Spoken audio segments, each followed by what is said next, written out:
आज के इस वीडियो में बात करने वाले हैं आराम शाह के बारे में। आखिर आराम शाह कौन रहता है, आखिर जो आराम शाह है ये कौन है। तो आपको बता दूं कि जो आराम शाह रहता है वह दिल्ली सल्तनत का और गुलाम वंश का दूसरा शासक रहता है। लेकिन जो आराम शाह रहता है वह अयोग्य शासक रहता है, यानी कि ज़्यादा दिन तक, ज़्यादा महीने तक ये शासन नहीं कर पाता है। मात्र 8 महीने ही शासन कर पाता है, मात्र 8 महीना ही शासन कर पाता है जो आराम शाह रहता है।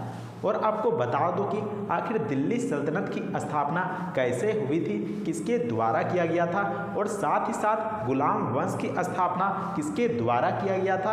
अगर आप वीडियो देखना चाहते हैं तो लिंक डिस्क्रिप्शन में देखने को मिल जाएगा, वहां से वीडियो को देख सकते हैं। इसके अलावा आपको बता दूं कि दिल्ली सल्तनत पर मैं एक प्लेलिस्ट बना रहा हूं, जिसमें कि आपको दिल्ली सल्तनत के अंदर कौन कौन से वंश आए हैं, कौन कौन से वंश उभर कर आते हैं, तो उस पर वहां पर सभी वीडियो देखने को मिल जाएंगे। तो आज का यह टॉपिक है आराम शाह पर। तो जैसा कि मैंने बताया कि आराम शाह से पहले कौन शासक रहता है दिल्ली का, तो कौन रहता है जो कि गुलाम वंश की स्थापना करता है, तो उसका नाम रहता है कुतुबुद्दीन ऐबक। क्या नाम रहता है, तो कुतुबुद्दीन ऐबक।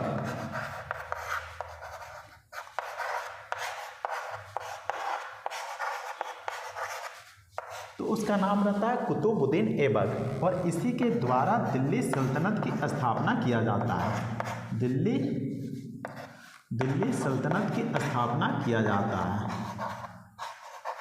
दिल्ली सल्तनत की स्थापना किया जाता है, और कितनावें ईस्वी में किया जाता है, तो 1206 ईस्वी में किया जाता है। और साथ ही साथ गुलाम वंश की भी स्थापना कुतुबुद्दीन ऐबक ही करता है। साथ ही साथ गुलाम वंश की भी स्थापना कुतुबुद्दीन ऐबक करता है।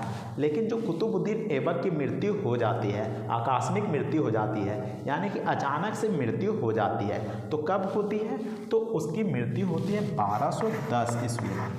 1210 ईस्वी में जब यह चौगान खेल रहा होता है।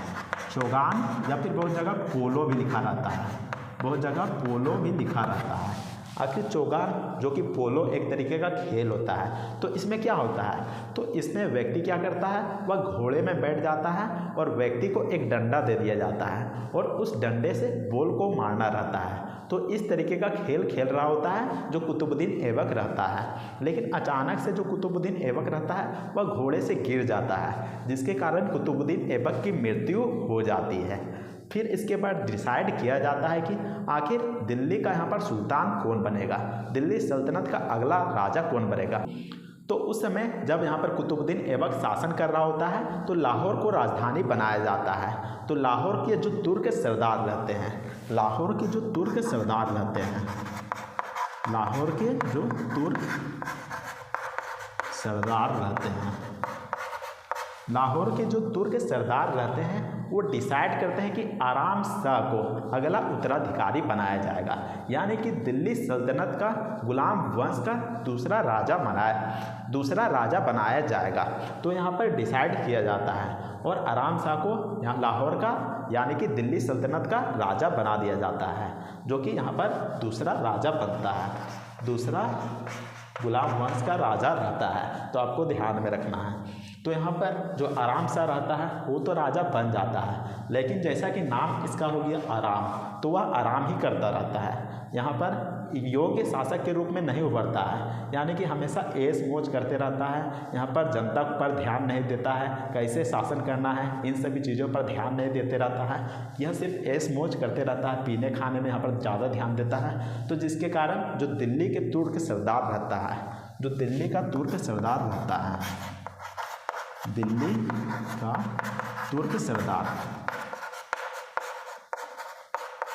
तो जो दिल्ली का तुर्क सरदार रहता है उनको लगता है कि जो यहाँ पर आराम शाह है वह अयोग्य शासक है, यह शासन करने योग्य नहीं है। तो ऐसे में जो तुर्क सरदार रहते हैं, दिल्ली का तुर्क सरदार, वे क्या डिसाइड करते हैं, तो वे डिसाइड करते हैं कि वह कुतुबुद्दीन ऐबक का जो दामाद रहता है इल्तुतमिश को यहाँ पर आमंत्रित करते हैं, दिल्ली में आमंत्रित करते हैं। तो किसको आमंत्रित करते हैं, तो इल्तुतमिश को आमंत्रित करते हैं, इल्तुतमिश को आमंत्रित करते हैं। इल्तुतमिश को आमंत्रित किया जाता है, जो कि बदायूं का सूबेदार रहता है। इल्तुतमिश कौन रहता है? तो बदायूं का सूबेदार रहता है और साथ ही साथ कुतुबुद्दीन ऐबक का दामाद भी रहता है। तो इसको आमंत्रित किया जाता है, दिल्ली बुलाया जाता है और कहा जाता है कि आप दिल्ली का राजा बन जाइए। तो फिर क्या होता है? तो फिर युद्ध होता है। आराम शाह और इल्तुतमिश के बीच युद्ध होता है और इल्तुतमिश जीत जाता है और आराम शाह हार जाता है। आराम शाह हार जाता है और इल्तुतमिश क्या करता है? तो आराम शाह को बंदी बना लेता है और कैद में रखने लगता है और उसको मार डालता है। जो आराम शाह रहता है उसको मार डालता है। तो इल्तुतमिश इस तरीके से दिल्ली सल्तनत में राज करता है और यहाँ पर कुतुबुद्दीन ऐबक का दामाद रहता है, आपको ध्यान में रखना है। और इस तरीके से जो दिल्ली के तुर्क सरदार रहते हैं वह इल्तुतमिश को अपना राजा बना देते हैं। तो यहाँ पर तुर्क सरदार यहाँ पर दो यहाँ पर है। तो यहाँ पर एक तो लाहौर का तुर्क सरदार थे और दिल्ली का तुर्क सरदार है। यहाँ पर जो दिल्ली का तुर्क सरदार थे वो यहाँ पर पृथ्वीराज चौहान को यहाँ पर अपना राजा मानते थे। तराइन का युद्ध पढ़ेंगे तब आपको समझ में आ जाएगा कि जो यहाँ पर दिल्ली राजधानी था उस समय जब पृथ्वीराज चौहान दिल्ली पर शासन कर रहे होते हैं। तो यहाँ पर जो दिल्ली का तुर्क सरदार रहते हैं वह इल्तुतमिश को बुलाते हैं और बोलते हैं कि तुम यहाँ का राजा बन जा। और इल्तुतमिश आराम शाह को हरा देता है और खुद यहाँ पर दिल्ली का राजा बन जाता है। और जो लाहौर का तुर्क सरदार थे वो क्या चाहते थे? वो चाहते थे कि कठपुतली राजा बने रहे, यानी कि जो तुर्क सरदार कहें, जो लाहौर का तुर्क सरदार कहें, ठीक वैसा काम राजा करते रहे, यानी कि अपने इशारे पर नचाने वाला राजा खोज रहे होते हैं जो लाहौर के तुर्क सरदार रहते हैं। और आपको बता दूं कि तुर्क सरदार का मतलब क्या होता है? तो तुर्क सरदार का मतलब होता है कि यानी कि जो राजा रहते थे उनके अधिकारी हुआ करते थे, बड़े बड़े पोस्ट यानी कि बड़े बड़े पद पर बैठे रहते थे, बड़े बड़े पद के अधिकारी होते थे। तो उन्हीं को यहाँ पर तुर्क सरदार के नाम से जानते हैं।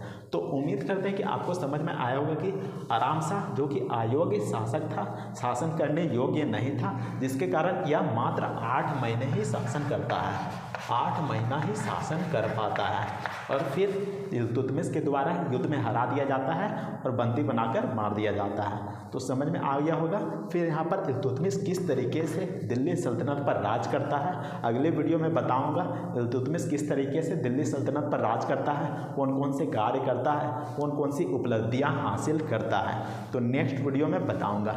इसके अलावा आपको बता दो कि दिल्ली सल्तनत की प्ले लिस्ट बना रहा हूँ जिसमें कि आपको दिल्ली सल्तनत में कौन कौन से वंश उभर कर आए वे यहाँ पर देखने को मिल जाएगा। तो वीडियो पसंद आता है तो वीडियो को लाइक कीजिएगा और चैनल को सब्सक्राइब जरूर कर लीजिएगा। मिलते हैं नेक्स्ट वीडियो में, तब तक के लिए जय हिंद, वंदे मातरम।